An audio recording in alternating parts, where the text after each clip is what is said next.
जी हाँ, आपका कैमरा आ रहा है। हाँ, करूँ महाराज जी चालू? हाँ हाँ जी, हाँ जी। महाराज जी राधा स्वामी। राधा स्वामी।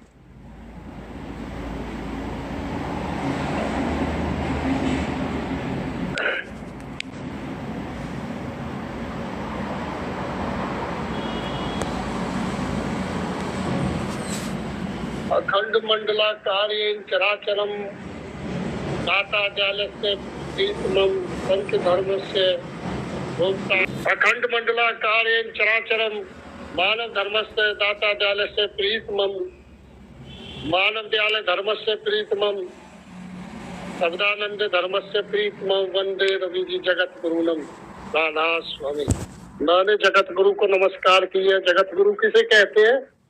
जो कि वक्त के अनुसार सत्संगियों को ज्ञान दे, सत्संगियों का कल्याण करे, वो महाराज जी में खूबी है। इसलिए मैंने उनके चरणों में कोटि कोटि नमस्कार किया। तो आज बैसाखी का टाइम है। आज बैसाखी है। बैसाखी कल से चालू हो गई तो बैसाखी है। बैसाखी का मतलब है साक्षी। साक्षी कौन है? साक्षी वो है विटनेस। साक्षी मालिक है और विटनेस हम हैं। जो एक चीज वो बेजमा में साक्षी वो हम क्या है, हर चीज ये देते हैं कि भाई हम ये काम करेंगे, आप बैसाख में बैसाखी के टाइम में ये काम करेंगे। हम साख देते हैं, विटनेस देते हैं। किसको देते हैं? सतगुरु को विटनेस देते हैं अपनी भक्ति की। और सतगुरु कौन है? सतगुरु मालिक है और हम साक्षी देखने वाले हैं। इसलिए ये विटनेस है। आज बैसाखी है, बहुत अच्छा महत्व है। क्योंकि पंजाब में बैसाखी को बड़ी धूमधाम से मनाते हैं।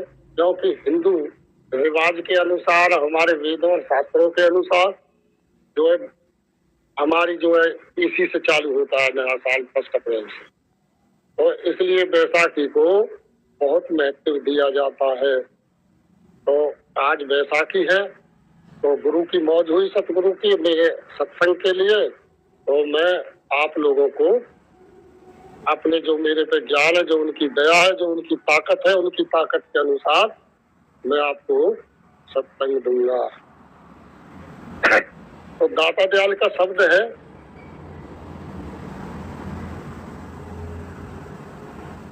माई सुख से जन्म बिताओ, माई सुख से जन्म बिताओ, तो सुख है गुरु चरण प्रेम में, तो सुख है गुरु चरण प्रेम में, नित्य गुरु के गुण गाओ, माई सुख से जन्म बिताओ। ये जो शब्द है दाता दयाल शब्दानंद जी की माँ थी, उनसे दयाल की माई बोलते थे वो, तो उनके लिए ये शब्द लिखा है। क्योंकि वो बहुत भक्त थी, तो दाता दयाल का बड़ा ध्यान करती थी। और यहाँ तक कि इनके जो दादा थे, महाराज जी बताते थे, जो हमारे दादा थे वो हजूर महाराज साहब के उपदेशी थे, आगरा के और वकील थे, बहुत मुख्य है। तो इनका परिवार पहले से ही धन्य था, भक्ति मार्ग में था। तो ऐसे पुरुष की माँ और जो शब्दानंद जी ने जिन्होंने नाम किया, वक्त के अनुसार हम लोगों को कल्याण किया, कोई कमी नहीं छोड़ी, तो मैं उनके कोटि कोटि चरणों में नमस्कार करता हूँ। उनकी माँ के लिए दाता दयाल ने शब्द लिखा है, दयाल की माई सुनो, माई सुख से जन्म बिताओ, तो सुख है गुरु चरण प्रेम में। गुरु के चरणों में क्या है? सबसे बड़ा सुख है।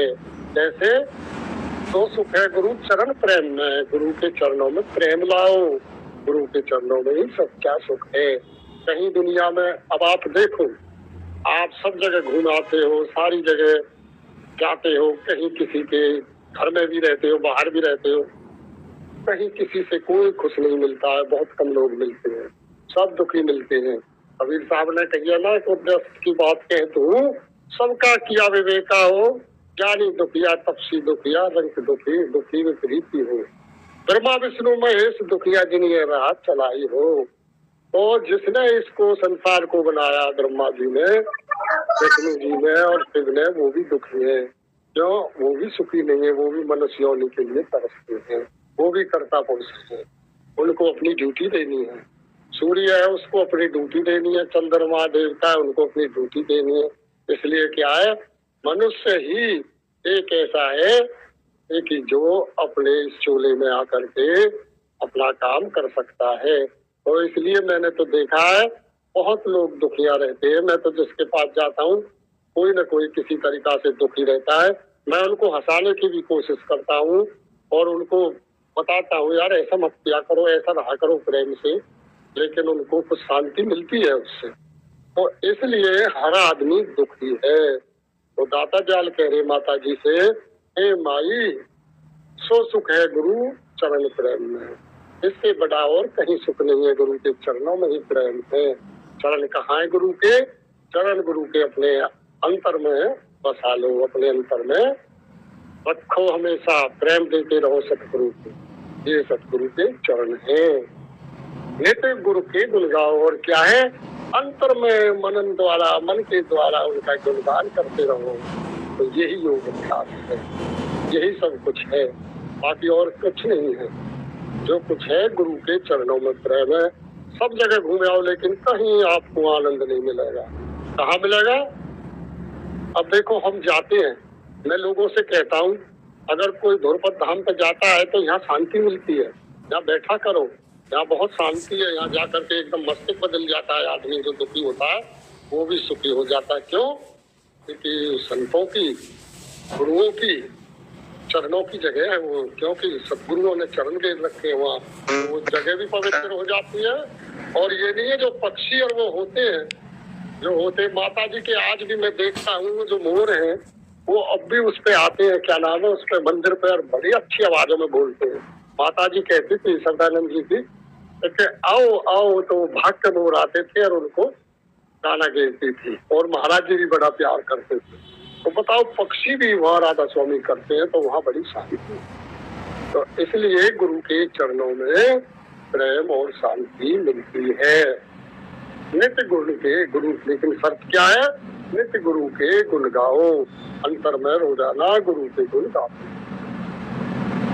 सुख नहीं जागे फिर पंच में माई, सुख नहीं भोग विलासा। और सुख नहीं है, अब मैंने बताया ना जो दुनिया का प्रपंच है जिसमें हम फंसे हुए हैं, जिसमें हम भ्रमों में फंसे हुए, चिंताओं में, वासनाओं में, इच्छाओं में, यहाँ की दुनिया भर के रिश्तेदारों में, भाइयों में, बंधुओं में, माताओं में, पिताओं में, कहीं सुख नहीं है। सुख कहाँ है? क्या कह रहे दाता दयाल? और सुख भोग विलास जो हम भोग कर रहे हैं, जो हम आनंद ले रहे हैं, संसार बड़ा सुखी है। होटलों में जाते हैं, मस्त रहते हैं, अच्छा खाना खिलाते हैं। मैं देखता हूँ महाराज जी के पास सत्संगी लोग जाते हैं, बड़ा अच्छा जगह, बहुत, अरे ठीक है महाराज जी के चरण है वहाँ छूने गए, लेकिन होटलों में सुख नहीं है। सुख कहाँ है? गुरु के चरणों में है। गुरु के, केवल इस वासना से जाओ हमें गुरु के चरणों में जाना है, गुरु के प्रेम के लिए हमें उनकी गोदी में जाना है।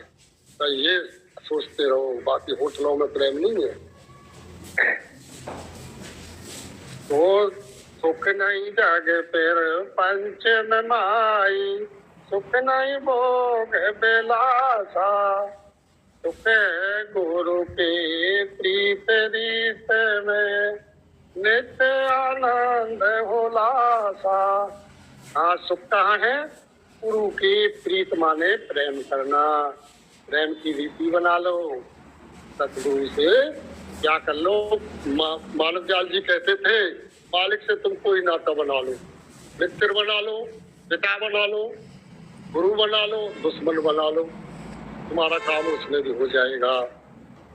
क्योंकि मालिक से कोई भी नाता आप बना लो, क्योंकि वो दुश्मन को भी तारता है।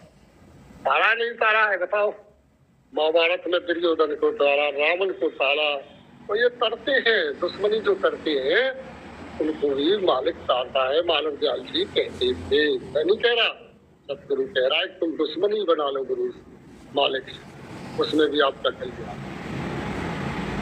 सुख है गुरु की नित्य आनंद होलासा। जब आप ये काम करोगे तो मेरी तरह आप खुश रहोगे। जीवन में मैं कभी दुखी नहीं हुआ, अगर होता हूँ तो थोड़ी बहुत देर के लिए, लेकिन मैं अपने आप को खत्म कर देता हूँ सब चीजों को, इसलिए आनंद में रहना चाहिए। सुख नहीं माने बड़ाई दिखाए, सुख नहीं धन परिवार, सुख है अंतर विरति जमाए, गुरु काले के सहारा माई, सुख से जन्म बिताओ। सुख नहीं मान बढ़ाई दिखाए। आप देखो, हम बड़े बड़े नेताओं के पास जाने की कोशिश करते हैं, बड़े बड़े अफसरों के पास जाते हैं, या अच्छी अच्छी कोठियों में रहना चाहते हैं, आज थोड़ी सुख नहीं है और ज्यादा दुख नहीं। एक बार की बात है, मैं अपनी ड्यूटी की बता रहा हूँ। तो हमारा एक बहुत बड़ा कॉन्ट्रैक्टर था, वो बहुत बड़े पैसे वाला था। तो वो अपने उसमें झुग्गियों में घूम रहा था। एक बार कर वो कह रहा था, देखो ये लेबर का आदमी कितने खर्राटे से सो रहा है, इतनी अच्छी इसको नींद आ रही है, हमको पूरी रात नींद नहीं आती, साला इतना पैसा हो। ऐसा कह रहा था वो। हमको इतना पैसा हुए भी नींद नहीं आती, ये हमसे कई गुना सुख। तो क्या है सुख? ऐसी जगह कहीं नहीं है। कहाँ है सुख? केवल गुरु के प्रेम में, गुरु के चरण में। गुरु को याद रखो हमेशा, अपनी खोपड़ी में रखो। वीतराग पुरुष को हमेशा अपनी खोपड़ी में रखो, तो ये जो है सुख आपको तब मिलेगा। चिंता और वासनाएं आपकी दूर हो जाएंगी। सुख नहीं धन परिवार, और कितना भी धन हो जाए, आप परिवार में रहते हो, परिवार में भी कोई न कोई ऐसा होता है चिंता देता रहता है, कुछ न कुछ करता रहता है, तो वहाँ सुख नहीं है। सुख कहाँ है? केवल गुरु के चरणों में है। गुरुपद धाम पे सुख है, गुरु के चरणों में सुख है, और कहीं नहीं है। क्यों? कि वहाँ शब्दानंद जी ने इतना तगड़ा ये लगाओ, 13 दिन तक मेरे से कहा, गुरु प्रसाद मैं 13 दिन तक समाधि में बैठूंगा, आपका मेरे को ध्यान रखना है, और किसी कोई मेरे को डिस्टर्ब नहीं थे। ठीक है महाराज। और नींबू पानी लेते थे खाली, और वो बैठे रहे। मैं कहता था महाराज जी आपका स्वास्थ्य खराब हो जाएगा, तो गैस बन जाएगी। बोले नहीं मुझे करना है ये काम। तो वो नहीं माने, वो 13 दिन तक बैठे रहे। उनका फिर स्वास्थ्य बिगड़ता चला गया इस वजह से, लेकिन उन्होंने पूरा काम किया। उन्होंने स्वामी जी महाराज की तरफ से, जैसे स्वामी जी महाराज थे ना आगरा में शिवदयाल की, तो वो भी 12-13 दिन अपने उसमें बैठे रहे कोठरी में भजन करने के लिए। हजूर महाराज साहब से कहा मेरे को कोई नहीं देखे, मेरे पास कोई नहीं आवे, मैं समाधि में हूँ। तो हजूर महाराज साहब से ठहरा नहीं गया, तो उन्होंने क्या किया, सीढ़ी लगाई और खिड़की से देखने लगे स्वामी जी महाराज को। तो स्वामी जी महाराज अंतर्यामी होकर के उन्होंने एकदम नजर मारी, हजूर देखता, अपनी खड़ाऊ निकाली और उनके सिर में फेंक के मारा। तो उनके सिर से खून निकले। तो फिर क्या कहे, एकदम हाथ रख दिया प्रेम से स्वामी जी महाराज ने, खून बंद हो गया। फिर क्या शब्द बनाया, गुरु धरा शीश पर हाथ, अब डर क्या, गुरु रक्षा हरदम बात, काल से नहीं डरे। तो क्या है, जब गुरु अपने हमारे शीश पर हाथ रख देता है, वो अगर डांटता है फटकारता है, तो वो भी उनका प्रेम है, वो भी। तो हजूर महाराज साहब चरणों में पड़ गए और बड़ा प्रेम किया स्वामी जी महाराज ने। क्या मैंने जब तुमसे कहा था मुझे मत देखना, तो ऐसे ही दाता दयाल से कहा था हजूर महाराज साहब ने। ये कहा था 2 बार दाता दयाल हजूर महाराज साहब के पास गए, उन्होंने कहा मत आना, लेकिन दाता दयाल नहीं माने। 3री बार भी चले गए हजूर महाराज साहब के पास आगरा। उन्होंने कहा क्यों आए महाराज जी, मैं आपसे दर्शन कर। अच्छा, दर्शन करने के लिए गुरु के पास आगरा आना पड़ता है? क्यों आया? तो मना कर रखी थी। तो उन्होंने जब ऐसा किया, अगर आगरा जाता था तो खिड़की लगा लेते, लेकिन आगरे को भी नहीं देखने में राजी थे। तो वो प्रण किया। तो ये कहा था गुरु तो आपके पास रहता है हमेशा। ये सब यही तो है, माई सुख से जन्म बनाओ, सो सुख है गुरु चरण करम में, चरण कमल में नित्य गुरु के गुण गाओ। नित्य गुरु के गुण गाओगे तो गुरु आपके संग है, तो दूर थोड़ी है। तो दाता दयाल ने खिड़की को बंद कर लेते थे जब आगरा आता था, लेकिन उसके बाद में 3 बार के बाद में 4थी बार आगरा नहीं गए। तो ये थी गुरुओं की महिमा। ऐसे ही सुख है अंतर वृत्ति जमाए गुरु का लेके सहारा। और सुख क्या है? अंतर में गुरु का ध्यान करो, गुरु की मूर्ति बनाओ। पहला क्या है? हम जब बैसाखी में जब हम साक्षी बन जाते हैं, गुरु का ध्यान करते हैं, तो क्या है? हमको गुरु मूर्ति बनानी पड़ती है। ध्यान करने के लिए केंद्र बनाना पड़ता है, मन को ठहराने के लिए। जब केंद्र बन जाता है तो हमारा क्या, जड़ और चेतन की गांठ खुल जाती है और हमारा गुरु से मिलान हो जाता है। तो ये है अंतर्वृत्ति जमाए गुरु का लेके सहारा। सतगुरु का तो सहारा लेना ही लेना है। अब ये सोचता है अरे गुरु क्या चीज है, गुरु की तो हमको भी जरूरत है, ये मत समझो नहीं है, हमें भी उनके साथ रहना है भाई। ये मत समझो कि हम बड़े, बहुत से लोग बने बैठे हैं, हम गुरु का काम कर रहे हैं जी, हम गुरु बन गए हैं, और करने की कोशिश में भी गुरु बने हुए भी हैं, वो अपने आप में समझते हैं हम तो बहुत ऊंचे हैं जी महाराज जी से। लेकिन क्या है, वो अपने आप को धोखा दे रहे हैं। क्यों धोखा दे रहे हैं? क्योंकि जो वक्त का गुरु है उसमें सब मौजूद है। परम दयाल भी मौजूद है, दाता दयाल भी मौजूद है, और मानव दयाल जी भी मौजूद है, श्रद्धानंद जी भी मौजूद है, पुष्कर जी भी मौजूद है। बताओ, वो सारी ताकतों को लेकर बैठा है, तो उसके साथ रहना बहुत जरूरी है, नहीं तो धोखे का काम है। अपने आपे को धोखा दे रही है। महाराज जी की कोई कमी नहीं है, महाराज जी तो सबसे प्रेम कर, और है भी साधु से समाज बड़ी है ना। वो गुरु नानक देव ने उसमें गुरु नानक मान और स्वामी मान सम्मान सब कहा शब्द में, तो सतगुरु नहीं है वक्त में, क्योंकि उनकी ताकत है जो उनमें मौजूद रहती है हमेशा। महाराज जी कहते थे मेरे को देर नहीं लगेगी, बहुत जल्दी पहुंच जाते हैं, में दो राय नहीं है। तो महाराज जी में ताकत नहीं है क्या? बहुत बड़ी ताकत है। तो इसलिए ये लोग अपने आप को गुरु बनने की होड़ में लगे हुए हैं, ये धोखा दे रहे हैं अपने आप को, पछताएंगे। तो एक मैं ये देखता आ रहा हूँ, मानव दयाल जी के टाइम में सब अलग अलग गुरु बन के बैठ गए, आए नहीं, और वो आखिर में पछता करके गए हमने बहुत बड़ी गलती की है। मैंने ये सुना, वो सब कह के गए, जज साहब ने भी कहा था मेरे पे ये बहुत बड़ी भूल हुई है। तो ये सब धोखा खाते हैं। क्यों? इसलिए वक्त के गुरु को नहीं छोड़ना चाहिए, क्योंकि वो पावरफुल है, वो अपने आप में राधा स्वामी दयाल है, तो उसको नहीं छोड़ना चाहिए। सुख नहीं बाहर पर्वत वन में, सुख नहीं सैर तमाशा, सुख है तेरे अंतर माई, अंतर कर जिज्ञासा। क्या कह रहे? सुख नहीं बाहर भीतर पर्वत वन में। अब बहुत से घर छोड़ के जाते हैं, ये बच्चे तो नाम नहीं लेते हैं, ये नहीं लेने देते, ये नहीं होता, वो नहीं होता, मैं तो बाहर जा रहा हूँ, कहीं सुख नहीं है। मैंने ये देख लिया, मैं भी बहुत सोचता हूँ, बल्कि घर के बराबर नेम टेम कहीं नहीं होता है। जो घर में हो जाता है वो कहीं नहीं है। अपने गुरु का सहारा लेकर के कहीं बैठो अपने, और कहीं पर्वत और वन में जाने की जरूरत नहीं है ना जी। वो तो वो है तो फक्कड़ राजी बन में, ऐसी धोती पागल पेटा तेल जुआ जुल्फों में, गली गली की सकीर रजाई, दाग लगाया तन में। ये तो दाग लगाना है तन में, ये कोई सुख नहीं है।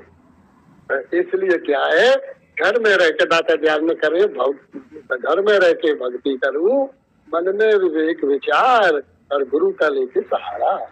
तो गुरु का सहारा लेके घर में ही भक्ति करो, बाहर जाने की जरूरत नहीं, और अपने गुरु के साथ रहो हमेशा। गुरु को, अपने शिष्य को बहुत प्रेम करता है और कहाँ से कहाँ ले जाता है। राधा स्वामी सत्य गुरुदाता, कट में तेरे विराजे माई, घट दर्शन घट सेवा संगत, घट सुन आनंद बाजे। ये माई सुन, राधा स्वामी दयाल जो गुरु के रूप में आए हुए हैं वो राधा स्वामी दयाल है, तेरे घट में विराजे है, बाहर मत जा। कबीर साहब ने कहा है ना, बगिया मत जा रे तेरी काया में गुलजार। तो काया में ही हमारी में शरीर की सब कुछ मौजूद है। इसलिए माई तेरे घट में ही सब कुछ है, घट तेरे में विराजे। घट दर्शन घट सेवा संगत, और घट में ही क्या है, घट में ही सेवा है, घट में ही संगत। सेवा क्या है? करते आया, जो सतगुरु ने आपको नाम दिया, जो सतगुरु ने आपको हुक्म लगाया, गुरु वचन पर डट के और फंद चौड़ा भी करके, जो गुरु के वचनों पर ठहर जाता है उसका तो कल्याण होना ही होना है, तो वो तो रुकेगा ही नहीं किसी पर। तो इसलिए क्या है, घट दर्शन घट सेवा संगत। सेवा क्या है, सेवा संगत यही है जो गुरु के वचनों पर रहता है, वो ही गुरु की सेवा है, और कोई सेवा नहीं है। आप पैर दबाना तो ये है कि भाई हमारा मन साफ होता है गुरु की सेवा की है, लेकिन क्या है, जो गुरु को हमेशा याद करता है, गुरु की हुक्म चोरी रहता है, गुरु के कहे अनुसार चलता है, संगत है सब, सेवा संगत। घट सुन आनंद बाजे, और जब आप आनंद में जाओगे उसी में आनंद में बाजे, सब कुछ अंदर में ही है तो बाहर नहीं है। बगिया मत जा रे तेरी काया में गुलजार। अब मैंने समय आगे ले लिया, महाराज जी ये कह रहे होंगे आज गुरु प्रसाद ने ज्यादा समय ले लिया, मैं उनसे क्षमा मांगता हूँ और उनसे नमस्ते होता हूँ उनके चरणों में। राधा श्याम। बहुत अच्छा गुरु प्रसाद जी।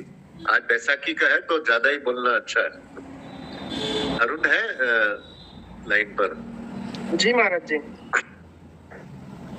अरुण वो शब्द पढ़ लो, कौन सा? जी महाराज, तू दया का रूप। तू दया का रूप। ठीक है, राधा स्वामी।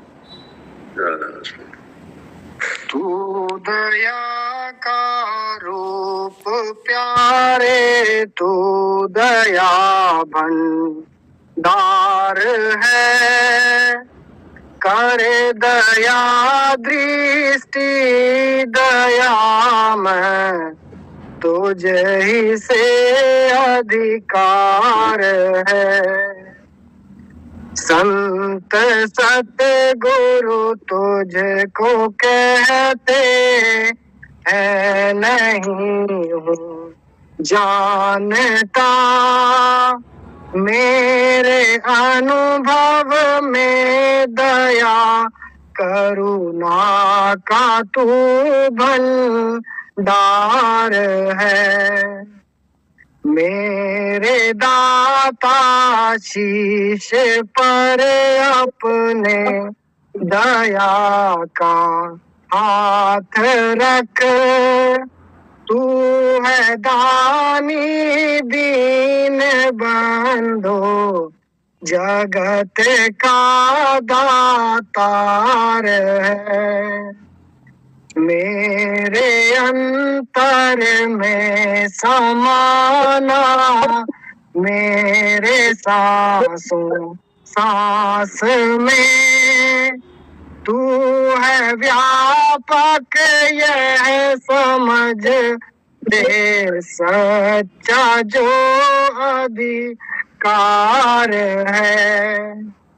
आस रख कर गुरु कृपा की नित्य करो अभ्यास तुम, रात दिन छिन छिन तुम्हारा वह सदा रखवार है।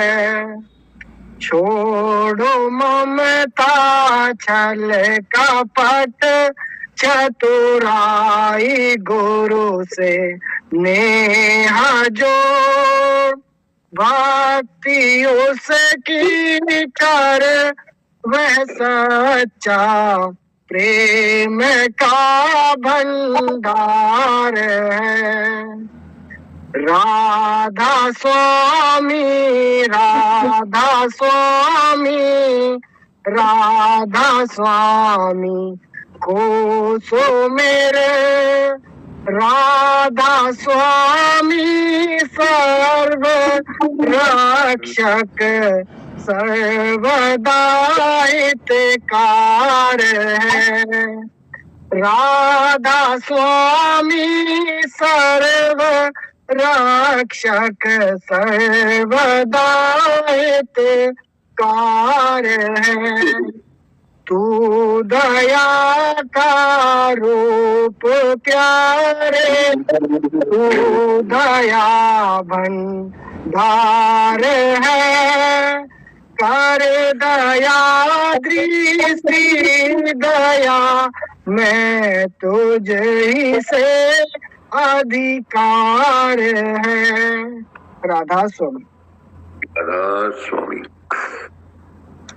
आप सभी को बैसाखी की शुभकामनाएं। और मैंने काफी कोशिश की इंडिया आने की, लेकिन आ नहीं पाया। और जैसा मैं हर सत्संग में कहता हूँ कि मैं जहां बैठ जाता हूँ वही सत्संग होता है, तो ऐसा जरूरी नहीं कि एक ही जगह बैठ के जो है वो, लेकिन जैसे ही यहाँ मेरा काम खत्म होगा जल्दी आऊंगा मैं।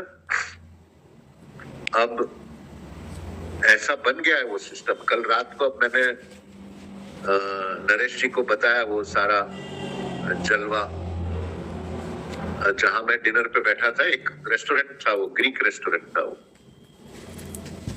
ग्रीक जो है उसमें एक प्रथा होती है, वो प्लेट होती है, वो प्लेट को नीचे जमीन पे मार के तोड़ते हैं वो सारे खाना खाने के दौरान। तो मुझे दरअसल जाना नहीं था वहां डिनर पे, लेकिन एक मेरा दोस्त था, वो ऐसे ही मुझे मिल गया कहीं, बोला चलो मैं तुमको बड़े अच्छे लोगों से मिलाता हूँ। ये इजिप्शियन लोग हैं, स्विट्जरलैंड में रहते हैं। और ये मेरा दोस्त भी रशियन है, ये भी वहीं रहता है, स्विट्जरलैंड में ही रहता है। तो हम लोग बैठे, अब जैसे वहां पर बैठे, मुझे पता नहीं क्या हुआ, जो लेडी थी वो मेरे फ्रेंड का जो फ्रेंड था उसकी वाइफ थी। तो उसको मैंने कुछ बोलना शुरू कर दिया उसके फादर के बारे में, उसके हस्बैंड के बारे में जो बैठा था। और मैंने उसको कहा कि अगर तुमको मदद लेनी है तो ये तरीका है, ऐसा मदद तुमको मिलेगी। और उस आदमी को मैंने कहा कि अभी तुम अपना जो भी, बड़ा ये कुदरत मिलाता है ऐसे लोगों को। वो हालांकि मुसलमान थे वो, लेकिन वो आदमी बड़ा नेक और आध्यात्मिक था वो। तो मैंने उसको कहा अभी आप लिखना शुरू करो। और जैसे जैसे मैं जो बोलता था वो मियां बीवी एक दूसरे को देख के बड़े हैरान होते थे, बोलते जो हमारे दिल की बातें आप सब वही बोलते जा रहे हो। और मैंने उसको कहा तू पैसे की चिंता मत कर, बड़ा अमीर आदमी हो, जितना बड़ा अमीर होते हैं उनको ज्यादा पैसे की चिंता होती है कि हाय कहीं पैसा खत्म नहीं हो जाए, हाय कहीं टैक्स वाले नहीं ले जाए, हाय कहीं चोरी नहीं हो जाए। मैंने कहा तू पैसे की चिंता नहीं कर, तू लिखना शुरू कर अब, तेरे जो भी आपका धर्म हो। और तो कल वो डिनर के साथ साथ सत्संग भी हो गया। जैसे कृष्ण ने महाभारत में एक गीता सुनाई थी अर्जुन को, तो बड़ा एक्टिव प्लेस था वहां, डांस चल रहे थे, गाने चल रहे थे। नरेश जी को मैंने दर्शन भी कराया हूँ। ये बेटा किसका है? सविता। हाँ वॉल्यूम थोड़ा कम कर दे बेटा। तो इसीलिए मैं जहां भी बैठता हूँ महाराज जी के या हमारे गुरुओं के काम चलता रहता है, सत्संग भी चलता रहता है। और वो जो मेरा दोस्त था रशियन, वो मेरा 30 साल पुराना दोस्त है, मतलब बहुत पुराना दोस्त है। तो वो हैरान हो गया, बोला मुझे कभी ये सब बातें बोलता नहीं है, अब इतने पुराने दोस्त हैं। तो मैंने यही कहा, मैंने कहा तेरे दिमाग में मैं वही पुराना हूँ, लेकिन अब गुरु ने ऐसी धुलाई कर देती है वॉशिंग मशीन में। आप जब गुरु की वॉशिंग मशीन में डालते हो, सारे पुराने संस्कार आपके निकल जाते हैं। लेकिन जो है पुराने तो दोस्त, वो अपने आप को तो वैसे ही देखेंगे। तो बड़ा खुश हुआ, बोला अरे, वो रवि बुलाता है मुझे, बोला ऐसा करते हैं कि इंडिया में ये बिजनेस बहुत अच्छा है। और फिर उसने मुझे एक वीडियो बताई और भेजा भी मुझे, वो वहीं बैठ के बोला ये देख। तो उस वीडियो में मैं शेयर करूंगा ग्रुप में, हंसी की बात है। तो एक मौलाना है, लोग आते हैं, उसके हाथ में रुपया देते हैं, वो रुपया ऐसे करता है और ऐसे आशीर्वाद देता है। तो बोलते हम लोग ये बिजनेस शुरू करते हैं, तो सबसे फायदेमंद है वर्ल्ड वाइड। तो बोलने की बात ये है कि जब अब बैसाखी में आप देखो, जो परमदयाल जी ने ये प्रथा शुरू की थी बैसाखी की, वो सारे जितने भी आचार्य थे, जितने भी सत्संगी थे, सब एक साथ जमा होते थे और परमदयाल जी फिर 2 दिन के वहां सत्संग चलते थे होशियारपुर में। और जैसा मैंने अपनी पोस्ट में लिखा था कि वो जो माधवदयाल जी महाराज को 3-4 महीने से लगातार पत्र लिखते जा रहे थे कि शर्मा इस बैसाखी में तुमने जरूर आना है। 1981 की वो आखिरी बैसाखी थी परमदयाल जी महाराज की। मैं आपको बताता हूँ गुरुओं के काम कैसे चलते हैं। तो जरूरी नहीं है कि मैं धाम पे बैठूं और उनका काम चले। तो अब लगातार जब पत्र लिख रहे थे, उन दिनों शायद ईमेल वगैरह नहीं था, तो महाराज जी ने फिर अपना प्रोग्राम बनाया और फिर परमदयाल जी को लिखा उन्होंने कि शायद मैं अपनी भाग्य माता जी को साथ नहीं ला सकता, उनकी वाइफ जो थी, क्योंकि मेरे पास टिकट के पैसे नहीं है, 2 टिकटों के पैसे नहीं है मेरे पास, तो मैं अकेले आऊंगा। तो ऐसा पत्र लिखा उन्होंने। तो परमदयाल जी ने कहा ठीक है, कुछ रिप्लाई नहीं किया। एक बार गुरु के दरबार में आपकी एप्लीकेशन पहुंच जाती है, चाहे वो गुरु आपको रिप्लाई करे नहीं करे, आपकी एप्लीकेशन पड़ी होती है। ये आप लोगों को ये बात समझनी चाहिए। चाहे मैं उसका जवाब दूं या नहीं दूं, आपकी प्रार्थना पहुंच जाती है। लेकिन हम लोग क्या हम लोग सब बिजनेसमैन है ना, हम लोग यहाँ पे भी मालिक से धंधे की बात सोचते कि भाई हमारी प्रार्थना पूरी होनी चाहिए, जो हमको चाहिए वो पूरा होना चाहिए, जो मालिक को चाहिए वो नहीं पूरा होना, जो हमको चाहिए वो पूरा होना चाहिए। और हमारी समझ छोटी होती है हमेशा। वो जो इतना बड़ा ब्रह्मांड चला रहा है, उसको पता नहीं आपको क्या चाहिए, उसको सारा पता है, और वो एक मौज अधीन सारा संसार चला रहा है वो। तो इसीलिए क्यों हम गुरु क्या करता है, गुरु या तो आपकी वो इच्छा को पूरा करता है, और अगर आपके नसीब में नहीं है तो वो आपकी इच्छा को बदल देता है।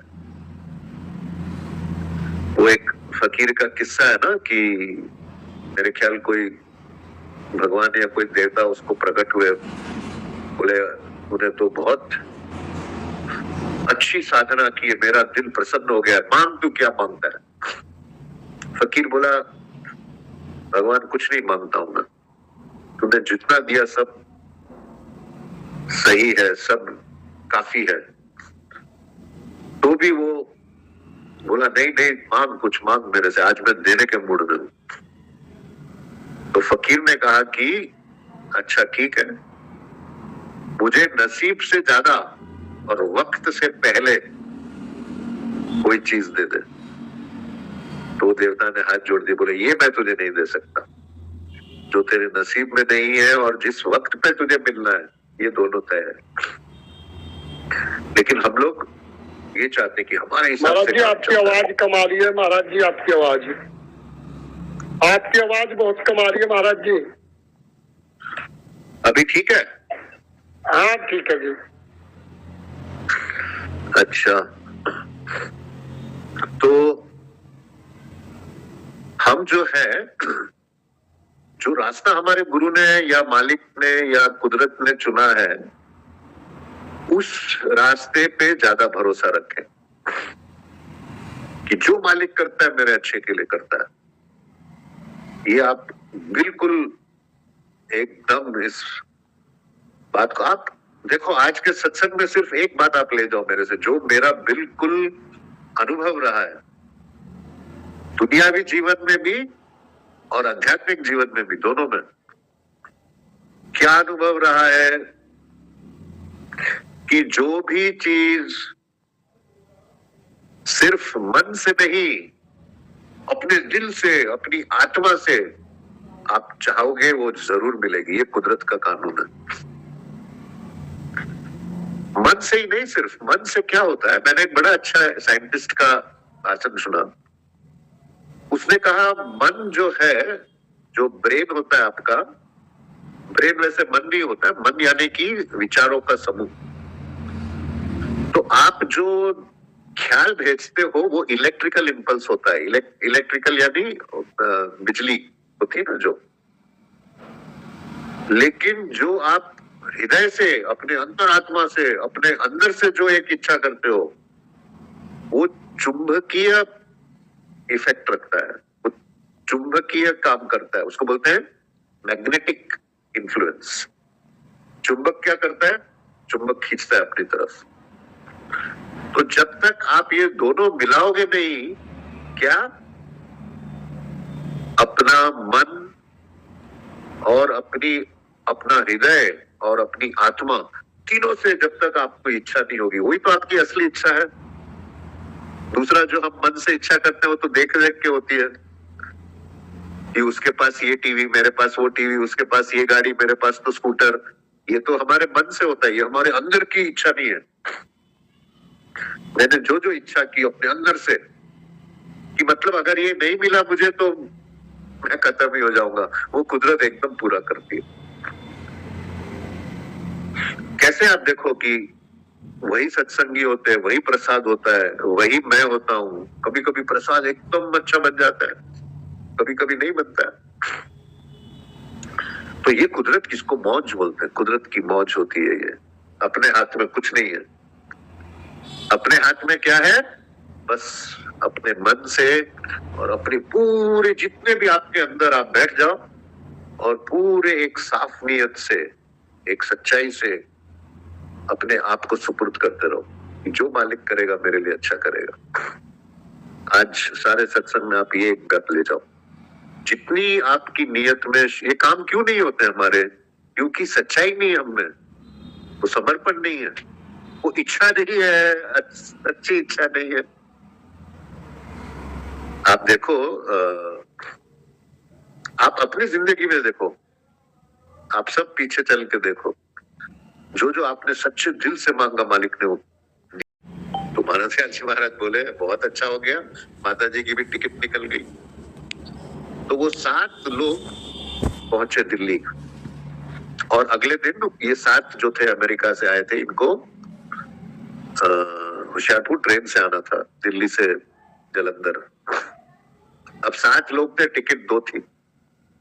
तो महाराज जी ने फिर लगाई गुहार परम दयाल जी से, बोले बोला हम चले गए ट्रेन के अंदर, 7 लोग और 2 टिकट, 2 बुकिंग थी, रिजर्वेशन उनकी, और अंदर सारे 7 लोगों को बर्थ मिल गई, और सोते हुए आराम से पहुंचे होशियारपुर मानव दयाल जी महाराज। तो वहां पे फिर परम दयाल जी महाराज ने इनको जो है अपना आध्यात्मिक उत्तराधिकारी घोषित किया। और वहां पे किसी ने चिट, जो गुरु प्रसाद जी बोल रहे थे ना, ये सारे सबसे ज्यादा राजनीतिक गुरु गद्दियों पे होती है।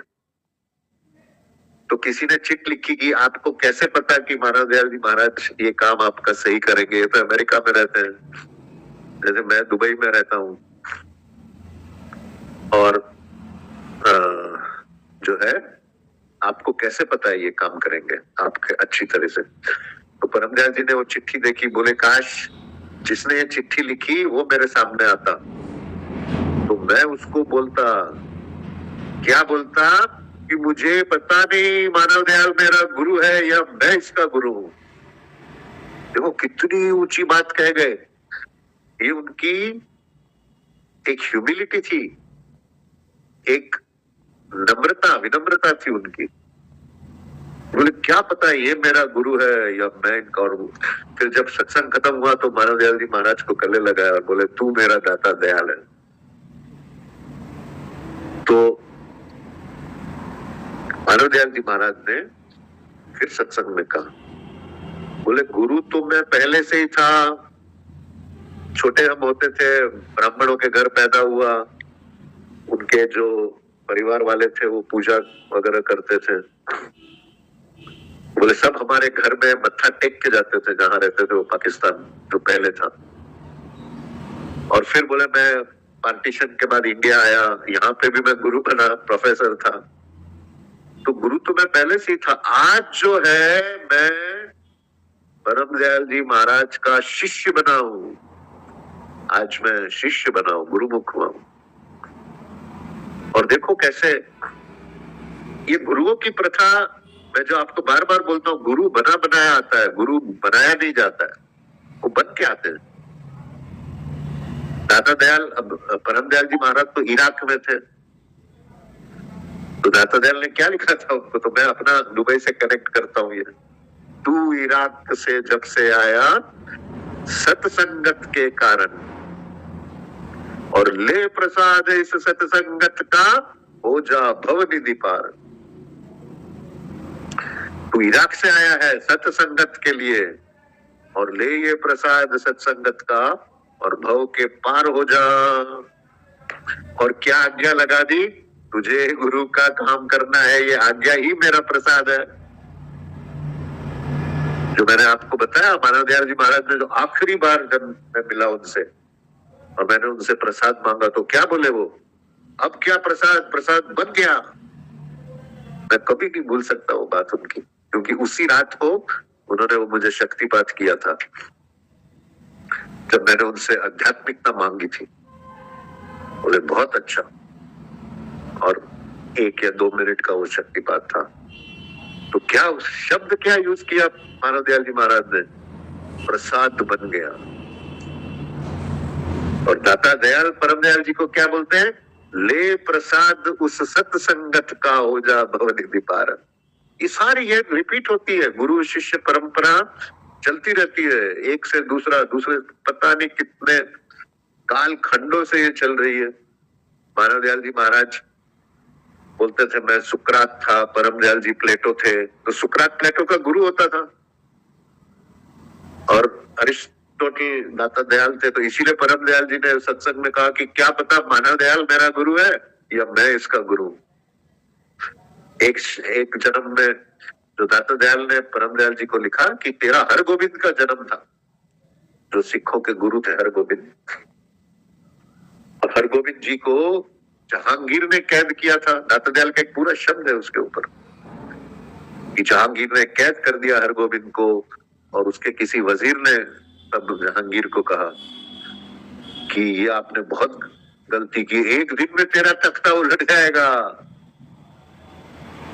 तो जहांगीर ने गुरुजी को बाहर निकाला, बोला हम तुझे मुक्त करते हैं। हरगोविंद जी बोले ऐसे नहीं, ये जितने कैदी यहाँ 7,000 कैदी, सबको मुक्त करो। तो जहांगीर ने बोला अच्छा एक काम कर सकता हूं मैं, जितना आपका चोला पकड़ के बाहर निकल जाए वो निकल जाए, बाकी यही रहेंगे। हरगोविंद जी मान गए, और उन्होंने अपना वो इतना बड़ा कर दिया वो चोगा कि सारे 7,000 कैदी उसको पकड़ के सबके सब बाहर हो गए। तो दाता दयाल परम दयाल जी को लिखते हैं कि तुझे भी यही काम करना है, जो जो तेरे साथ जुड़ेगा सबको भवनिधि पार, सबको भवसागर के पार। तो अगर गुरु आपको ये बोलता है कि आप इस वक्त के गुरु हो, तो क्या वो आपको हथियार नहीं देगा काम करने का? हथियार दे के जाता है गुरु। और फिर ये सिलसिला चलता रहता है। गुरु जो है, तो ये परम दयाल जी महाराज ने जब मानव दयाल जी महाराज को बनाया, तो क्या बोले महाराज जी की मैं आज चेला बना हूं, मतलब गुरुमुख हुआ हूं। और वो जो बात उन्होंने फिर बाद में आखिरी सप्ताह में, फिर जुलाई या मेरे ख्याल सितंबर में उसी साल 81, फिर उनका आखिरी बैसाखी थी परम दयाल जी की। तब जो है उनका आखिरी सत्संग वहां मर्सी हॉस्पिटल में, वो सारा मैंने कैसेट मुझे वहां से भेजा था ऑर्गेनाइजर ने अमेरिका से, वो कैसेट सारा सुना मैंने, क्या परम दयाल जी का वो सत्संग था।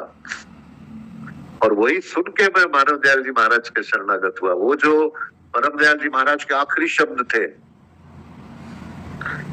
मानव दयाल जी महाराज ने कुछ बात कही ऐसी कि किसी की तबीयत खराब थी, तो वो दवाई का नाम पूछ रहे थे, मानव दयाल जी महाराज बोले, अरे कोई दवाई नहीं, बाबा फकीर नाम ले लो, सब ठीक हो जाएगा। तो परम दयाल जी बड़ा हंसे और फिर कोई एक बात उन्होंने कही ऐसी, मानव दयाल जी महाराज ने, हाँ मुझे अभी भी याद है, उन्होंने परम दयाल जी का सबसे ऊंचा मालिक, और परम दयाल जी ने फिर उनको कहा कि शर्मा, एक वक्त आ जाएगा जब तेरा मैं और तू का झगड़ा खत्म हो जाएगा और तुम उस अवस्था में आ जाओगे जहां मैं हूं अभी, तब मैं जुड़ा रहे। ये तो हमको खजाना मिल गया कि परम दयाल जी ऐसा अगर बोल के गए, और वो भी सत्संग में बोल के गए कि तुम उस अवस्था में आ जाओगे, और हमें हमारी माँ से ये संस्कार मिला था हमारे ताया जी से कि परम दयाल जी महाराज साक्षात मालिक के रूप है इधर। तब का उन्होंने वो जो बैसाखी के बाद आखिरी सत्संग में फिर मानव दयाल जी महाराज को कहा कि तुम उस आखिरी अवस्था में पहुंच जाओगे, लेकिन शर्त क्या लगाई, जैसे शब्दानंद जी महाराज ने मेरे ऊपर भी एक शर्त लगाई है कि पहले तुमको मेरा ये काम करना पड़ेगा। ये काम जो है, अब गुरु प्रसाद जी बोल रहे थे कि जो मानव दयाल जी महाराज को छोड़ के गए वो बड़े दुखी हुए बाद में। मैंने कहा ना, हम लोग प्रार्थना अपने स्वार्थ के लिए करते हैं। हम लोग गुरु के साथ जाने के बदले हम गुरु को नीचे खींचते हैं अपने साथ कि हाय मेरा लड़का, हाय मेरे बीमारी, हाय मेरा एडमिशन, हाय मेरा ऑफिस के झगड़े, मेरा प्रमोशन, मेरा ये। इन चीजों का गुरु से, आध्यात्मिकता से कोई ताल्लुक नहीं है। ये सब खत्म होने वाला है। कितने साल आप इसमें रहोगे? अगर गुरु से जुड़ गए तो वो जो है आपका आखिरी मंतव्य, उसके लिए जुड़ो। ये गुरु हमको भवसागर के पार कराएगा, ये इच्छा लेके गुरु के साथ जुड़ो। तो ये मानव दयाल जी महाराज जो कि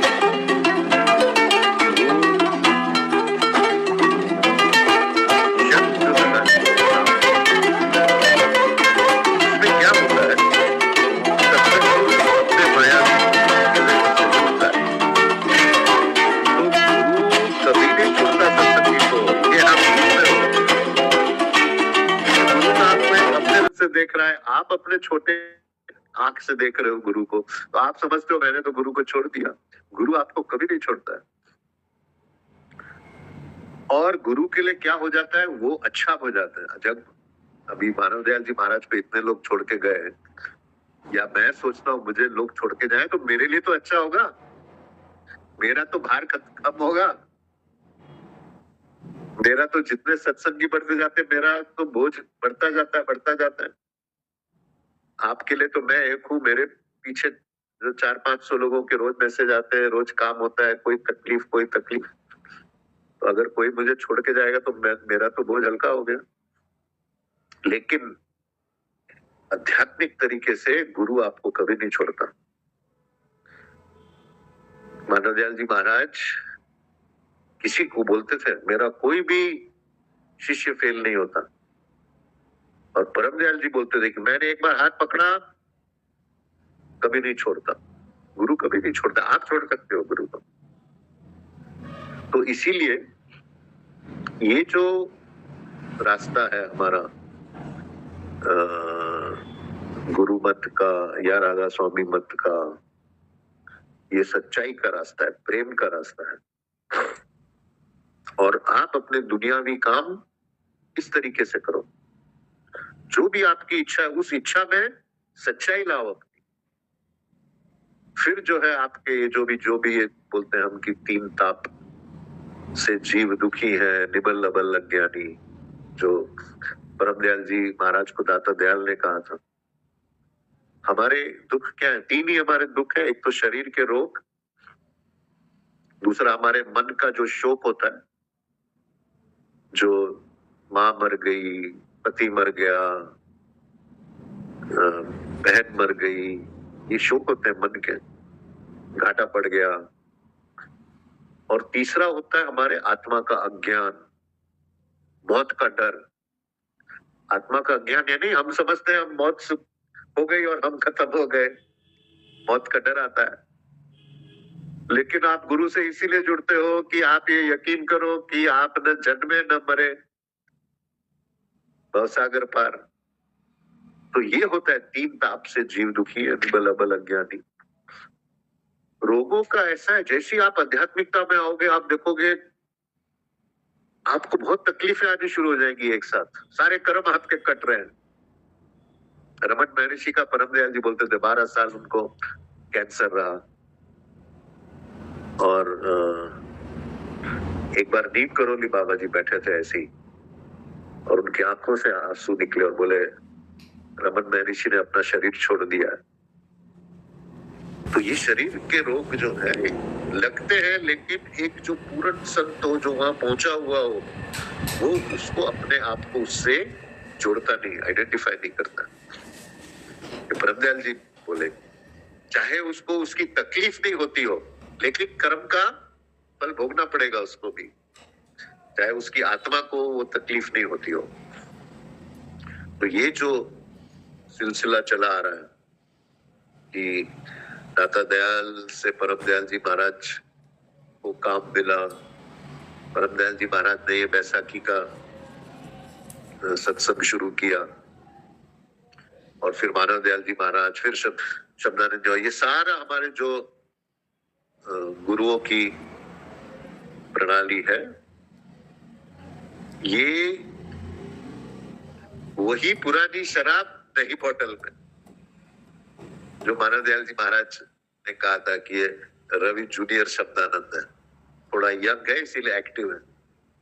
वही शराब, वही ज्ञान, सिर्फ चूंकि नया जमाना होता है, नए तौर तरीके होते हैं, नई बीमारियां होती है, नए शॉर्ट कमिंग्स होती है, मतलब क्या बोलेंगे शॉर्ट कमिंग्स ना, मतलब जैसे कलयुग में जो ऐसा वातावरण होता है कि उसमें कलयुग मतलब ये जो अभी आजकल के जो हमारे टाइम है, वो हर जो वक्त बदलता है उसके प्रभाव बदलते जाते हैं। आज के जो वातावरण के प्रभाव है ये 50 साल पहले नहीं थे, अलग था। आजकल की बीमारियां अलग है, बीमारियां सिर्फ शारीरिक नहीं होती, मानसिक भी होती है। तो जो उस समय का गुरु होता है वो अच्छी तरह से जानता है। परम दयाल जी महाराज बोलते थे कि दाता दयाल ने क्यों मुझे काम दिया, क्योंकि मैं तो चोर था, चोर चोरी पकड़ सकता है अच्छी तरह से।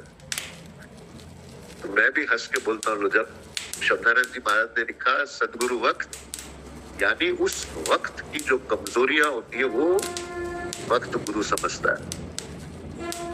तो ये होता है संत सदगुरु वक्त का होना।